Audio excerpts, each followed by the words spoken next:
স্বাধীন বাংলাদেশে এ পর্যন্ত ১৩টি সংসদ নির্বাচন হয়েছে, যাতে সর্বোচ্চ ৬ বার আওয়ামী লীগ, ৫ বার বিএনপি ও ২ বার জাতীয় পার্টি জয়ী হয়েছে। তবে এর মধ্যে ৩টি সংসদ তার মেয়াদ পুরো করতে পারেনি।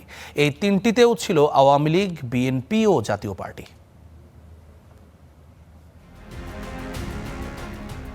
বাংলাদেশে প্রথম জাতীয় সংসদের অধিবেশন বসে ১৯৭৩ সালে। সে বছর নির্বাচনে ২৯৩ আসন নিয়ে সরকার গঠন করে আওয়ামী লীগ। ১৯৭৯ সালের দ্বিতীয় সংসদ নির্বাচনে ক্ষমতায় আসে বাংলাদেশ জাতীয়তাবাদী দল বিএনপি। সংসদে তাদের আসন ছিল ২০৭ আর ৩৯ আসন নিয়ে প্রধান বিরোধী দল ছিল আওয়ামী লীগ। ১৯৮৬ সালে তৃতীয় সংসদ নির্বাচন হয়। এতে ১৫৩ আসনে জয়ী হয়ে ক্ষমতায় আসে এরশাদের জাতীয় পার্টি।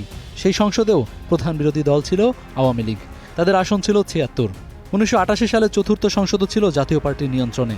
২৫১ আসন নিয়ে জয়ী হয় তারা। তবে এই নির্বাচন বর্জন করেছিল রাজনৈতিক দলগুলো। ৯০-এর গণ আন্দোলনে স্বৈরাচারী সরকারের পতনের পর ৯১ সালে হয় পঞ্চম সংসদ নির্বাচন। ১৪০ আসন জয়ী বিএনপি গঠন করে সরকার। ৮৮ আসন নিয়ে প্রধান বিরোধী দলের চেয়ারে বসে আওয়ামী লীগ।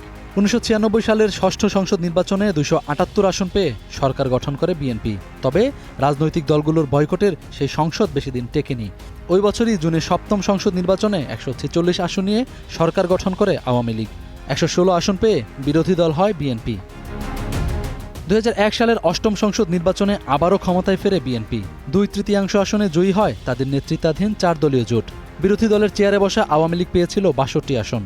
২০০৮ সালে নবম সংসদ নির্বাচনে আওয়ামী লীগ ২৩০ আসনে জয় পেয়ে সরকার গঠন করে।